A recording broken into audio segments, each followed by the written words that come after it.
Here's more on the story of my enslaved ancestor, Stewart Johnson, who was born sometime between 1856 and 1859, according to census records and also his tombstone. Here's his father, Clark Johnson, who was born in 1821. After gaining their freedom, they built upon their lives in Greenville, South Carolina.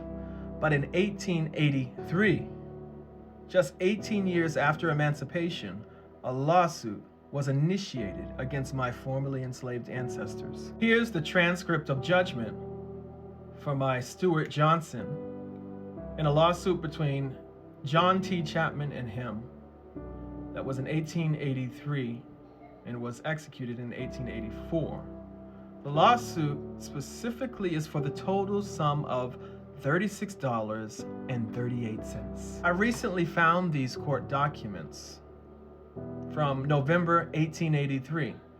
The grandson of their former enslaver, John Thomas Chapman, sued them over petty amounts of money. Specifically here it shows Stewart Johnson to J.T. Chapman, 1882, to merchandise, $34.38. So it appears a former enslaver here is trying to recoup on any losses since emancipation and since losing the slaves. Any merchandise that the slaves had taken, it looks like they actually went after them in court to sue them for the balance on those things. And here's an example of it. John T. Chapman, whose father, or grandfather rather, was Thomas Chapman, he's the one that enslaved my family, and it came to light in the 1848 estate record for Thomas Chapman. Imagine that. The same people who built his family's wealth as slaves were now being hounded over a few dollars post-emancipation. And as you can imagine, it wasn't just Stewart Johnson who was sued. Clark also had his own case, and he was sued for a petty amount as well. Clark Johnson was 62 years old at the time of the lawsuit.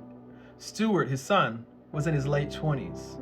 After everything they endured, enslavement, survival, rebuilding, they were still being targeted. And here's the lawsuit document for Clark Johnson between John Thomas Chapman, or J.T. Chapman, and Clark Johnson, specifically for an amount owed of $18 and some change. If you look closely here at this record, specifically the little note that is attached to the record is separate, and at the top here, it says, to merchandise, and it says the value of $15.15. But then there's an additional value of $2.88 for sawmill. So there is some property here that is being accounted for post-slavery. And the timing of this case makes it even worse. Just 1 month earlier, in October of 1883, the Supreme Court struck down the Civil Rights Act of 1875. This law had protected Black Americans from racial discrimination in public spaces. But with it gone, segregation and private discrimination were now fully legal, and lawsuits like this were par for the course. But their story didn't end there. They fought back and they endured. These documents, these photos, this history proves their resilience, and my very existence proves their resilience. History matters. Tell their stories. I am Andre Chapman from Andre Chapman Genealogical Nuggets. If you have any history questions or genealogy questions, please reach out to me today.